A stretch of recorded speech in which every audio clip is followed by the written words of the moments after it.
सध्या ना लगीन घाई आणि सराय असा अजून 2 दिवस, त्यामुळे सगळी धावपळ होता। आज मी करते वांगा बटाटा भाजी।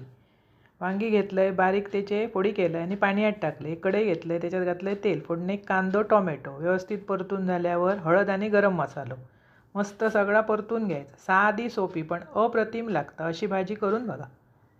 वरसून घातलंय वांगे, आता पाण्यात घातलेलं आहे। बारीक चिरून बटाटो, नुसता वांगे खाल्ला की बरा नाही लागणार, त्यामुळे आम्ही बटाटो घालतो।